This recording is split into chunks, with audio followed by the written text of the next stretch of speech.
Halo teman-teman, Assalamualaikum warahmatullahi wabarakatuh. Pada kesempatan kali ini, kami dari kelompok terakhir dari Sejarah Nasional Indonesia akan menjelaskan materi tentang keberagaman suku bangsa dan budaya sebagai alat pemersatu bangsa dalam sejarah. Selamat menyaksikan teman-teman.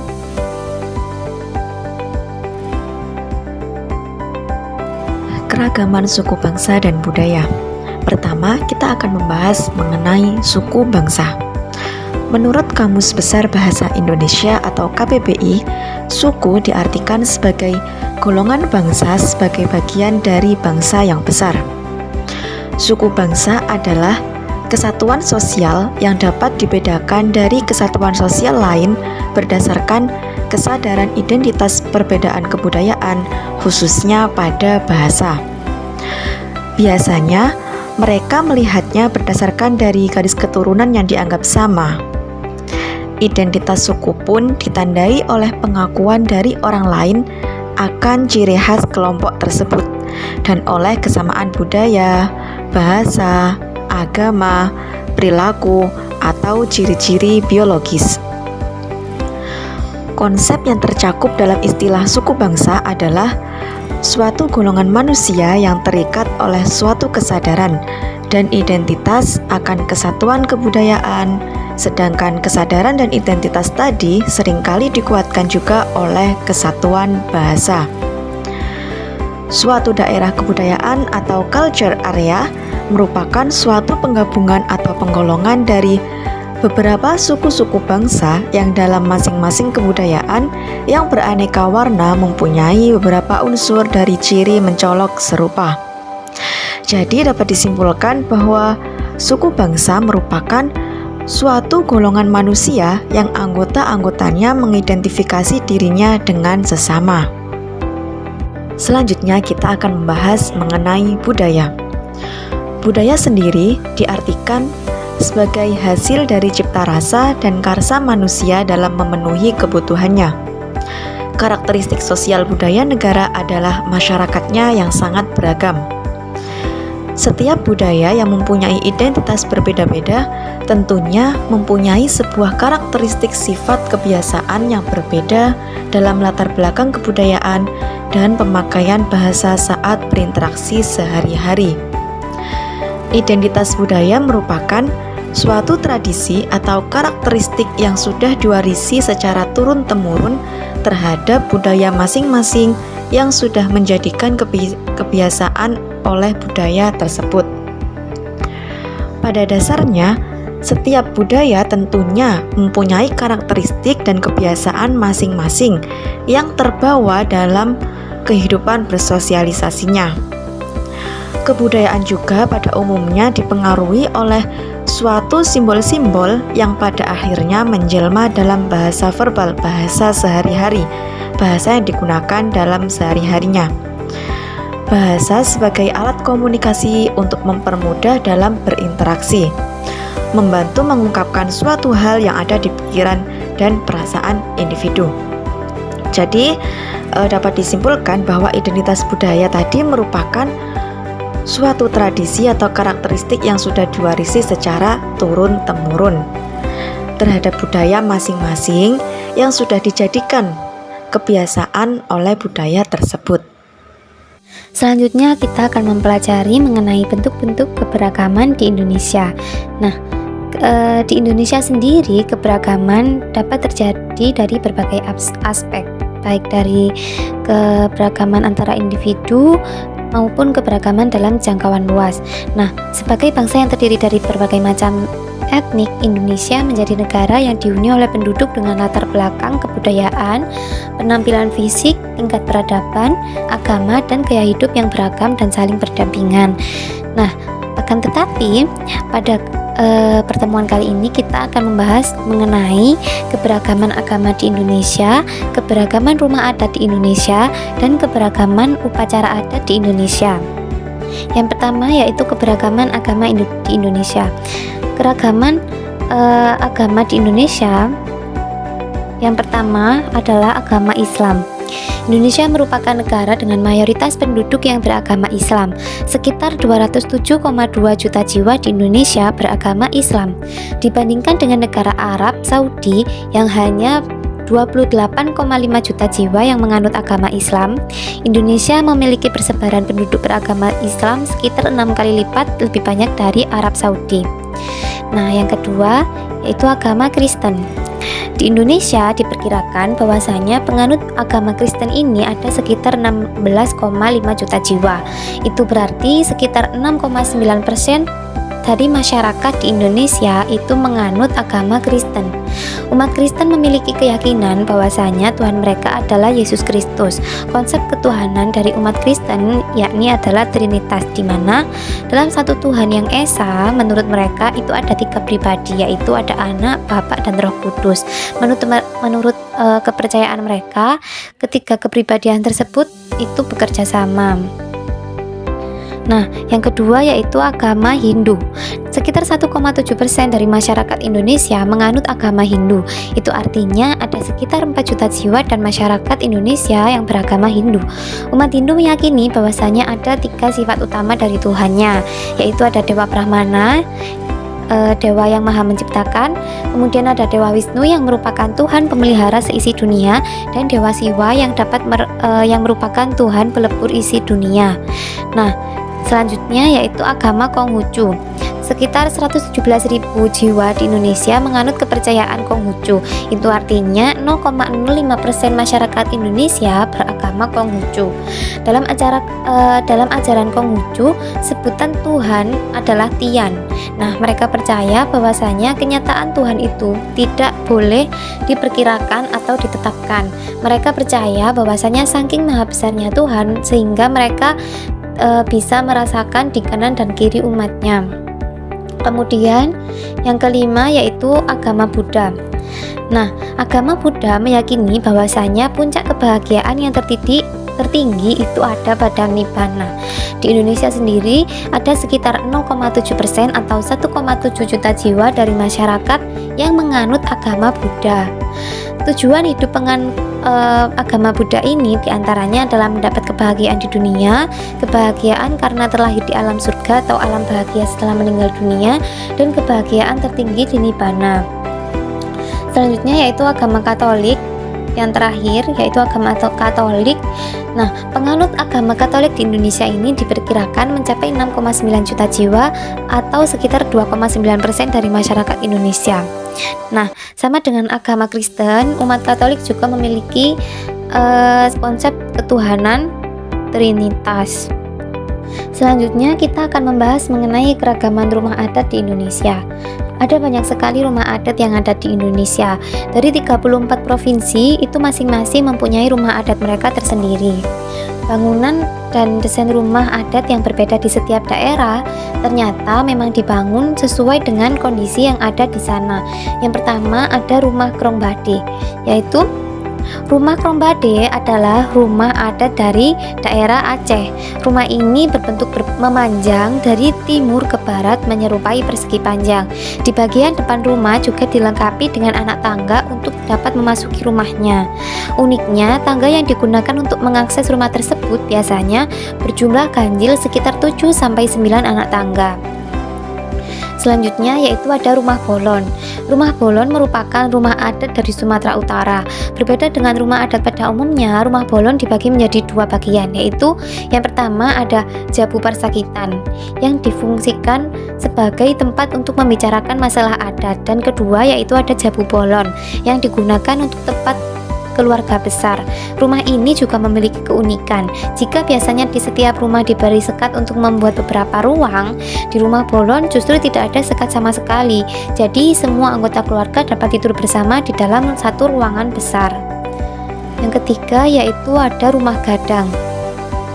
Rumah gadang berasal dari Sumatera Barat. Desain arsitektur dari rumah gadang terbilang cukup mewah dan unik. Rumah ini memiliki beberapa atap yang runcing dan menjulang ke atas yang sekilas terlihat seperti tanduk kerbau. Menariknya, rumah ini juga terbuat dari ijuk, dan bentuk atap yang menyerupai tanduk kerbau itu diibaratkan sebagai lambang kemenangan suku Minang yang menang dalam perlombaan adu kerbau di Jawa. Yang keempat, ada rumah rakit. Rumah rakit merupakan rumah adat dari Bangka Belitung. Bangka Belitung merupakan wilayah yang memiliki banyak bagian yang tergenang oleh air ataupun terletak di tepi laut. Karena kondisi yang seperti itu, warga sekitar berusaha menyesuaikan diri dan membuat rumah di atas air. Rumah ini dibangun dengan menggunakan bambu khusus dan bahan lainnya yang dirakit sedemikian rupa agar dapat mengapung di atas air. Dari desainnya, rumah ini dapat dilihat bahwasanya ada perpaduan dari model rumah Melayu dengan arsitektur Tionghoa. Jadi, rumah rakit ini juga masih banyak ditinggali sampai sekarang. Kemudian, yang kelima ada rumah joglo. Rumah joglo merupakan rumah adat yang berasal dari Jawa Timur, Jawa Tengah, dan daerah istimewa Yogyakarta. Yang menjadi ciri khas dari rumah joglo adalah adanya 4 yang penopang. Biasanya di depan rumah joglo memiliki pendopo atau teras yang dimanfaatkan sebagai tempat untuk menyambut tamu. Di rumah joglo yang ada di Jawa Tengah, biasanya rumah joglo terdiri dari 2 bagian, yaitu rumah induk dan rumah tambahan. Rumah induk merupakan rumah yang seperti biasanya yang memiliki pendopo, dan rumah tambahan yaitu rumah yang berisi pelengkap dari rumah induk. Nah, di Jawa Timur sendiri, selain digunakan sebagai rumah untuk tempat tinggal, rumah joglo juga dimanfaatkan sebagai tempat penyimpanan dan peninggalan-peninggalan bersejarah. Nah, teman-teman, jika ditelusuri lebih dalam lagi, seharusnya masih banyak sekali rumah adat yang tersebar di setiap provinsi di Indonesia. Dalam hal ini, ada yang masih digunakan sebagai tempat tinggal, ada juga yang digunakan untuk melaksanakan upacara adat setempat, atau mungkin digunakan sebagai museum untuk menyimpan dan sekaligus menjadi wisata edukasi agar generasi penerus kita juga dapat mengetahuinya. Mengingat seiring dengan berkembangnya zaman, rumah-rumah adat tersebut juga sudah jarang sekali dibangun dengan kearifan lokal yang ada tanpa bercampur dengan desain yang lebih modern. Nah, selanjutnya kita akan membahas mengenai keragaman upacara adat. Selanjutnya, dalam satu suku yang ada di Indonesia juga memiliki suatu upacara adat yang berbeda. Upacara adat di beberapa suku dilakukan dengan maksud yang berbeda juga. Ada yang bertujuan untuk bentuk rasa syukur akan rezeki yang mereka terima, kemudian untuk mengadakan upacara kematian, untuk bersyukur akan kekayaan alam yang ada di daerah mereka, bahkan untuk menyambut kelahiran seorang anak. Yang pertama yaitu ada upacara tiwah. Upacara tiwah merupakan sebuah upacara kematian yang dilakukan oleh suku Dayak. Suku Dayak memiliki kepercayaan bahwasanya ritual ini dapat meluruskan perjalanan orang yang sudah meninggal menuju surga atau tempat peristirahatan terakhirnya. Selain itu, ritual ini juga dilakukan untuk membuang kesialan bagi keluarga yang ditinggalkan atau melepas status janda atau dudanya agar dapat menikah kembali. Namun bagi seorang janda atau duda yang tidak akan menikah kembali, ritual ini juga ditujukan untuk melepaskan statusnya. Nah, upacara ini sendiri dilakukan dengan cara menggali kuburan orang yang sudah meninggal, kemudian mensucikan jasadnya. Dan sebelum dilakukan upacara tiwah ini, jasad akan dikuburkan sementara hingga nanti ketika dilakukan tiwah. Maka jasad jenazah tersebut akan dibakar hingga hanya tersisa tulang belulangnya saja. Ketika upacara ini berlangsung, ada banyak prosesi acara yang dilaksanakan, mulai dari permainan gong, menyanyikan nyanyian khas dari suku Dayak, kemudian menari dan penyembelihan hewan kurban. Namun dengan demikian, di masa ini pengadaan ritual tiwah ini juga sudah mulai mengalami penurunan. Salah satu faktor yang mempengaruhinya yakni adalah karena keluarga korban ada yang tidak mampu untuk mengadakan ritual ini karena membutuhkan biaya yang tidak sedikit tentunya, dan kemudian juga faktor lainnya adalah pengaruh dari kepercayaan suku Dayak juga sebagian besar sudah bertukar keyakinan. Yang kedua yaitu upacara adat Mak Neni. Ritual upacara adat Mak Neni ini berasal dari Tanah Toraja. Adanya ritual ini dipercaya berasal dari sebuah kisah seorang pemburu bernama Pong Rumasek. Suatu ketika Pong Rumasek berburu ke kawasan hutan pegunungan bala. Dia menemukan jasad yang tergeletak di tengah hutan dan tersisa tulang belulangnya saja. Melihat itu, Rumasek tergerak hatinya untuk membungkus jasad tersebut dengan baju yang dikenakannya. Dan dari hal itu, Rumasek merasa dia selalu mudah untuk mendapatkan binatang buruan dan buah-buahan di hutan. Bahkan ketika dia pulang, lahan pertanian yang ditinggalkannya berbuah lebat dan bisa dipanen dengan cepat. Semenjak itu, setiap dia menemukan jasad di hutan, dia selalu menemui jasad yang ia rawat dan mengambil kesimpulan bahwasanya jasad yang meninggal harus tetap dimuliakan walaupun hanya tinggal tulang belulangnya saja.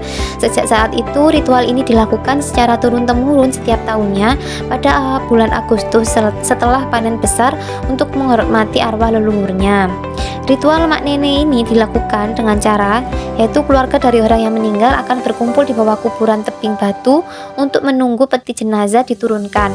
Tak jauh dari lokasi itu, beberapa lelaki akan bergandeng tangan dan melingkar sambil melantunkan mak bodong.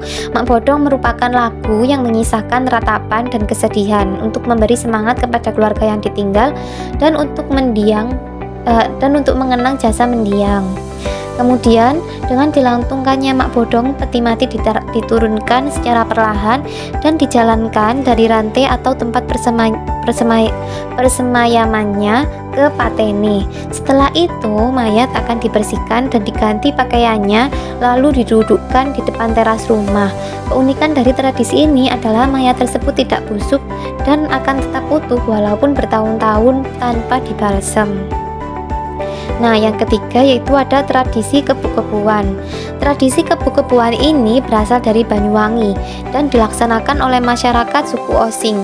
Ritual ini mulai berjalan dan dilaksanakan oleh masyarakat desa diperkirakan sejak abad ke-18 dan biasanya diselenggarakan pada hari Minggu pada tanggal 1 sampai 10 bulan Asyura.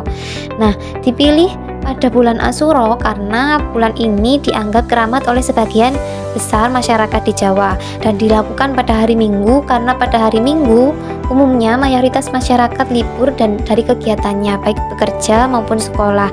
Jadi diharapkan dengan dilakukannya pada hari Minggu ini semua warga dapat turut andil pada tradisi ini. Tujuan dari adanya tradisi ini adalah untuk meminta turunnya hujan ketika musim kemarau agar petani cepat untuk bercocok tanam. Tradisi ini dilakukan dengan cara masyarakat akan mendandani manusia menyerupai dengan kebo atau bahasa Indonesianya kerbau, dan mayoritas dari pesertanya adalah laki-laki, sedangkan para wanita memiliki tugas untuk menyiapkan makanan, sesajen, dan bibit tanaman padi. Setelah selesai, mereka melakukan selamatan yang dipimpin oleh kepala dusun dan kemudian warga akan melakukan ider bumi dan dipimpin dengan pawang yang dianggap ahli dalam memanggil arwah-arwah leluhur. Setelah itu, tradisi diawali dengan manusia yang berdandan menyerupai kerbau akan membajak sawah dengan diiringi musik tradisional. Terkadang orang yang melakukan akan kesurupan dan akan menyerbu warga, maka dari itu warga tidak boleh menonton terlalu dekat jaraknya. Nah, puncak dari tradisi ini adalah ketika warga membajak dan menanam bibit dari padi di sawah. Kemudian kebu-kebuan yang kesurupan akan mengejar siapapun yang mencoba mengambil bibit padi yang ditanam, dan warga akan berebut bibit karena mereka percaya itu akan mendatangkan keberuntungan dan sebagai tolak bala. Setelah itu, kebu-kebuan akan diarak mengelilingi desa disertai karnaval kesenian dari rakyat. Selanjutnya, di sini saya akan menjelaskan tentang pentingnya menjaga persatuan dalam keberagaman dan bermasyarakat. Dikutip dari buku Pendidikan Pancasila dan Kewarganegaraan, beberapa prinsip persatuan harus dipegang oleh seluruh rakyat Indonesia untuk menghasilkan kesatuan nasional dalam keberagaman.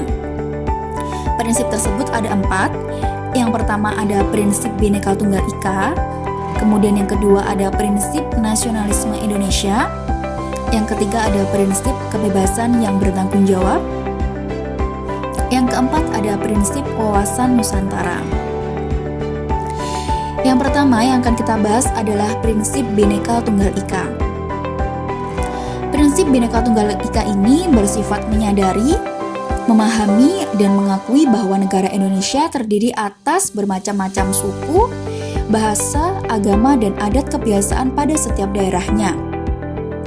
Sehingga Bhinneka Tunggal Ika yang berarti berbeda-beda tetapi tetap satu harus diterapkan dalam kehidupan sehari-hari. Kemudian yang kedua ada prinsip nasionalisme Indonesia. Nasionalisme dapat dimaknai dengan rasa cinta tanah air yang dijabarkan dalam bentuk kesiapsiagaan untuk membela bangsa dan negara. Sikap nasionalisme dapat dilakukan dalam ukuran yang tepat dan tidak berlebihan. Contoh yang berlebihan itu seperti kita mengunggulkan bangsa kita sendiri, namun kita merendahkan bangsa lain. Nah, hal tersebut tentunya merupakan tindakan yang tidak tepat. Selain itu, tindakan tersebut juga bertentangan dengan kandungan sila pertama dan sila kedua dari Pancasila. Kemudian yang ketiga ada prinsip kebebasan yang bertanggung jawab. Nah, masyarakat Indonesia tentunya memiliki kebebasan untuk melakukan sesuatu. Namun, bukan berarti kebebasan yang tidak terbatas. Nah, jadi manusia juga memiliki tanggung jawab kepada diri sendiri, kepada sesama, dan kepada Tuhan Yang Maha Esa. Kebebasan dan tanggung jawab yang dilakukan oleh manusia akan dipertanggungjawabkan kepada diri sendiri, kepada sesama, kepada Tuhan Yang Maha Esa, kepada bangsa, dan kepada negara. Nah, yang terakhir ada prinsip wawasan Nusantara. Wawasan Nusantara sendiri dapat diartikan sebagai pandangan masyarakat terhadap lingkungan dan diri. Wawasan Nusantara adalah sebuah kesatuan secara ideologi, politik, ekonomi, sosial budaya, dan pertahanan keamanan. Wawasan Nusantara juga mencakup kesadaran masyarakat Indonesia yang senasib, sepenanggungan, sebangsa, dan setanah air, serta adanya kesadaran untuk mewujudkan tujuan nasional. Selanjutnya yaitu prinsip persatuan pembangunan untuk mewujudkan cita-cita reformasi masyarakat. Ada 4 prinsip. Yang pertama, menerapkan semboyan Bhinneka Tunggal Ika, kemudian mempelajari budaya Indonesia, mencintai produk dalam negeri, dan yang terakhir saling menghargai satu sama lain. Keempat prinsip ini sangat penting sekali untuk mewujudkan cita-cita reformasi masyarakat agar tercipta bangsa Indonesia yang adil dan makmur. Yang pertama yang akan dibahas adalah menerapkan semboyan Bhinneka Tunggal Ika. Salah satu cara untuk menjaga persatuan dalam keanekaragaman, masyarakat itu harus menerapkan semboyan Indonesia. Semboyan Indonesia itu yakni Bhinneka Tunggal Ika, yang artinya berbeda-beda tetapi tetap satu jua. Nah, semboyan Bhinneka Tunggal Ika ini mengajarkan bangsa Indonesia untuk menjunjung tinggi persatuan tanpa membeda-bedakan suku, budaya, agama, bahasa, dan lainnya. Jadi penting sekali untuk masyarakat Indonesia dalam menjaga persatuan dalam keanekaragaman itu untuk menerapkan semboyan Bhinneka Tunggal Ika. Kemudian yang kedua ada mempelajari budaya Indonesia. Di era digital ini sangat mudah sekali budaya asing masuk ke Indonesia. Budaya asing yang masuk ke Indonesia ini berakibat dapat menggeser budaya lokal yang sudah diwariskan turun-temurun. Nah, agar hal tersebut tidak terjadi, kita sebagai masyarakat harus tetap menghargai dan menjaga budaya Indonesia. Salah satu caranya dengan mempelajari budaya di tanah air ini. Nah, dengan mempelajarinya, kita akan semakin memahami dan mencintai budaya sendiri. Selain itu, budaya tersebut juga dapat diwariskan kepada generasi mendatang. Kemudian yang ketiga ada mencintai produk dalam negeri. Menjaga persatuan dalam keberagaman itu bisa dilakukan dengan cara yang sangat sederhana, misalnya dengan cara mencintai dan membeli produk dalam negeri. Nah, melalui cara tersebut, kita dapat mengurangi impor barang dari luar dan mendukung produk karya anak bangsa. Kemudian yang terakhir ada saling menghargai satu sama lain. Setiap masyarakat harus saling menghargai satu sama lain untuk memelihara persatuan bangsa. Dengan begitu, masyarakat dapat hidup berdampingan tanpa adanya pertengkaran. Nah, kita tadi telah belajar betapa Indonesia ini begitu indah dengan perbedaan dan keragaman suku bangsa serta budayanya. Hal ini tentu tidak terlepas dengan sejarah bangsa Indonesia itu sendiri dalam memperjuangkan harga diri Indonesia, yakni sebuah kemerdekaan. Maka dengan inilah Insinyur Soekarno begitu meneriakkan jas merah. Jas merah adalah kepanjangan dari jangan sekali-kali meninggalkan sejarah. Banyak orang yang mengartikan bahwa jas merah adalah kepanjangan dari jangan sekali-kali melupakan sejarah. Tentu berbeda makna antara meninggalkan dengan melupakan. Jas merah merupakan semboyan yang terkenal yang diucapkan oleh Insinyur Soekarno dalam pidatonya yang terakhir pada hari ulang tahun Republik Indonesia, tanggal 17 Agustus tahun 1966, di mana itu adalah tahun terakhir Presiden Soekarno menjabat sebagai presiden. Ungkapan tersebut seharusnya membuat kaum pemuda sadar bahwa sejarah sangatlah berharga, sehingga sejarah tidak boleh ditinggalkan. Begitu banyak pelajaran yang dapat dijadikan sebagai referensi untuk memperbaiki kualitas kehidupan dan untuk memprediksi masa depan, sampai-sampai seorang filosof dari Spanyol, George, mengatakan, mereka yang tidak mengenal masa lalunya dikutuk untuk mengulanginya. Artinya, seseorang yang enggan mempelajari sejarah seharusnya ia dikutuk dengan mengulangi atau berada pada zaman sejarah tersebut. Hal ini betapa pentingnya sejarah untuk dipelajari. Tak asing lagi di telinga masyarakat akan pidato-pidato Insinyur Soekarno yang senantiasa menggambarkan perjalanan revolusi Indonesia dari masa ke masa. Revolusi Indonesia mengalami masa-masa krusial dan juga mengalami kemenangan. Makna dari sejarah itu sendiri, sejarah merupakan kisah atau peristiwa di masa lalu. Sejarah sebagai kisah atau cerita adalah sebuah pengertian yang subjektif, yaitu peristiwa di masa lampau yang telah menjadi pengetahuan manusia. Ruang lingkup disiplin ilmu, sejarah sendiri sebenarnya sejajar dengan ilmu-ilmu sosial lainnya. Akan tetapi, sejarah membicarakan tentang masyarakat dengan selalu memperhatikan signifikansi waktu. Pendekatan yang dipergunakan dalam penggambaran peristiwa masa lalu itu akan memperlihatkan segi sosial dan peristiwa yang dikaji, sedangkan kebudayaan adalah bentuk ungkapan tentang semangat mendalam suatu masyarakat. Maka sebagai generasi penerus bangsa, perjuangan bangsa Indonesia ini seharusnya dapat memberi kontribusi dalam mempertahankan kemerdekaan dengan cara menumbuhkan rasa cinta pada tanah air, menghasilkan prestasi, menjaga keseimbangan alam dan manusia, mencintai produk dalam negeri, menghargai antar budaya di Indonesia, membantu sesama, menumbuhkan pada diri profil pelajar Pancasila, dan lain sebagainya.